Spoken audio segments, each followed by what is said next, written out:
completely been neglecting the hair aspect of my channel, so I decided to kind of jump in with that. So really this is the beginning of kind of a three-part series. I actually got a bright idea, ding, to kind of do a three-part series of if I can think, regarding relaxers. Now, for those, of course, who don't know, for black hair care, usually most people will relax their hair to get a straighter look. It's not a perm. It's not a perm. A perm is to curl, a relaxer is to straighten. And so we just cleared that up. But other than that, so this is actually the first part of my 3-series video. This one is actually going to be the steps that you take to prepare for a relaxer. So this is kind of the precursor to the relaxer. So the first thing that I actually want to talk about, the first thing I want to say, and I know that some people think it is clean, like it's like bad to have relaxers. I can't go natural. I tried. But other than that, when I do relax in a year, I only relax 2 to 3 times. And I know some people are like, that's not a lot. But I try to do the least amount of chemical process. I've never colored my hair. I only do relaxers 2 to 3 times a month. So I really try to keep those chemical processes as few as possible. And of course, I try to do steps, of course, between those relaxers so I can prolong my style. So the relaxer that I do use, and I am an avid in-home kit relaxer because the economy is horrible and I can't be paying a whole bunch of stuff at the salon. But it's okay if you go to the salon, this video is also for you. But this is the relaxer that I've been using. This is Optimum Care's anti-breakage therapy relaxer, and it's a very good relaxer, especially if you notice a lot of breakage and damage in your hair. It has an oleoceramide, which is kind of like a strengthening protein in the sense for hair, and it actually does what it says. Right here in the packaging it says proven breakage reduction for stronger hair after 1 use. And I can say I've been using this relaxer probably, I want to say maybe a little over a year or so, maybe a year and a half, and I can actually say that I have the least amount of breakage. So this really does do what it says. But if you guys are, you know, you go to the salon and get a professional to do it, of course these are still the steps that you can take to before a relaxer. One of the things I can say is that if you are new to taking relaxers, this is a great step. But also, if you've never had a relaxer, always get it done professionally first. But anyway, so let me get right into it. So the first thing that I would say is that you want to use a clarifying shampoo to clean your scalp and your hair.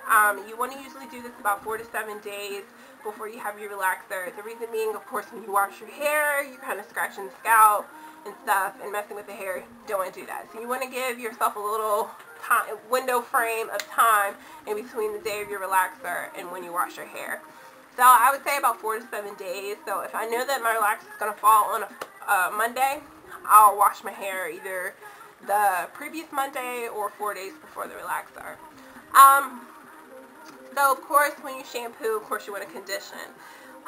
Now one of the things that I can say is that if you are noticing kind of a lot of breaking and shedding in your hair before the relaxer, you may want to undergo a protein treatment. Now protein treatment most people are not familiar with. A protein treatment, of course, is going to reduce the amount of breakage and shedding of your hair, and it actually gives it a little, it makes it stronger in that sense. So you're really preparing your hair to undergo this chemical process. So if you do a protein treatment, I would say that you need to only do 1 to 2 times at max a month. The reason being is because the process is so, I won't say severe, but what it really does is, since it's keeping your hair from breaking and shedding, it actually is stripping a lot of the moisture out. So your hair is going to become very dry if you constantly do it. So you don't necessarily want to do it. So that's optional. Also, with the protein treatment, if you do use it, what you usually do is you put it on your hair, you sit it in the dryer, I think with a kind of a cap, for about 10 to 15 minutes, then you rinse, and then you want to, of course, continue with conditioning your hair. So that is the first steps with an optional side. Next thing I would say is that you want to limit or reduce the moisture in your hair. So 1, don't stand out in the rain. Number 2, you want to limit any exercise, and also you want to limit perspiration. So if you know you're sweating a lot, get you a fan. I got a fan. But I actually found this out from Marcherie. She is actually on YouTube. I'll put her channel somewhere. But anyways, I actually found that out, and it was true when I actually searched it, that when you have moisture been exposed to your scalp, it actually makes it more irritated in that sense. Moving on to step number 3. Do not scratch. Scratching, of course, causes inflammation, it causes irritation, and all that stuff. And for girls, you know, if you scratch, what happens? Your head is burning while the relaxer is sitting in, and you like, and you don't want that to happen. A lot of people don't really follow this rule to its full potential. You really do not want to scratch. I've had friends that have scratched so bad that they ended up with sores. So you definitely don't want to scratch. If you do scratch, or you notice that you have scratched, one of the things that you can do, of course, is before your relaxer, you prep your head with like petroleum jelly on those particular things. But we'll get into that a little later. So another thing that I want to definitely say is, if you notice that your head is itching a lot, what you want to do is to oil or base your scalp with castor oil or some type of really good hair oil. What this is going to do is it's going to cause your scalp to actually be less tender, and also reduce the irritation that you're having. So of course, it'll keep you from scratching. It's kind of like that little buffer in between the relaxer and, you know, the time that your head is itching so bad. So you definitely don't want to do. You definitely want to do that. And if you're doing it for a week, the steps I would say about a week. You want to do it to every 2 to 3 days for your hair. The last thing that I would suggest is that you want to limit any brushing, combing, or styling. And the reason being is because when you comb, you're pulling at the hair. And the purpose of this week or preps for a relaxer is to rest your scalp as well as your hair shaft.